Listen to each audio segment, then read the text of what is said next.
চাষারা সদর কংগ্রেস নি লওয়াজংমা বুবাগ আগ্রহী কংগ্রেস বন বসকাঙ্গ গ্যাস পেট্রোল ডিজেল খবর সালবুনি নাংমানি মানাইখিনি সাকাবো রাংমারি মরক উমনতি খাদমং সাংবতাং ইয়াগত নাহারকা আরমানজাকা এআইসিসি নি তাংফাংগ্রাজের সারিতা তাবো হাস্তিও জেকে পেট্রোল ডিজেল গ্যাস খবই নাংমানি মানাইখিনি সাকাবো রাংমারি মরক উঙ্গিনো তঙ্গ হাগত হাপাং ক্রেংবা হাস্তিনি বিধানসভার জংমারি উংমানি উলনি সিমিनो पेट्रोल डिजेल साकाव रांगमारी मरक खाइतंगो हानिबाई जुजालो क्लेबेखा तंग संतनाय लोकराव।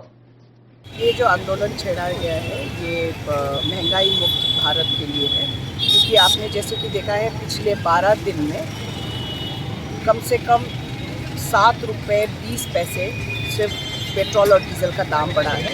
चाहे वो पैरासीटामोल का दाम बढ़ा हो, दवाई दारू का दाम बढ़ा हो, 11% बढ़ा है।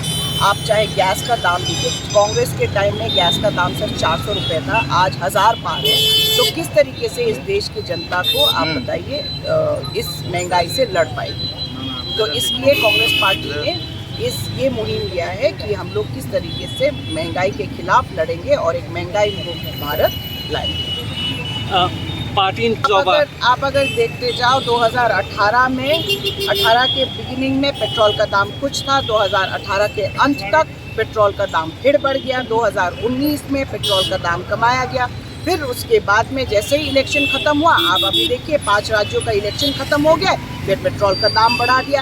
और ये तो ये बात हुई ना कि नाच ना जाने आंगन टेढ़ा, कि हर एक चीज़ के लिए आपको एक बहाना चाहिए कि कभी आप ग्लोबल इम्पैक्ट की बात करते हो, कभी आप ग्लोबल वार्मिंग की बात करते हो, हमेशा कुछ ना कुछ बहाना तो आप देते रहते हो। अभी कुछ दिन बाद आप बोलोगे यूक्रेन में जो युद्ध हो रहा है उसके वजह से है। तो मोदी सरकार जो है एक जुमलेबाज सरकार है और उनकी आदत है कि बहाना बना के किस तरीके से इस पूरे देश के जनता को धोखाधड़ी से लूटा जाए। How do you see the present scenario in Tripura is very sad, especially when the opposition has got no voice. When you try to voice yourselves, there is violence that takes place, and I think that the current situation is very pitiful, especially looking at the price rise, looking at the women's security, looking at unemployment.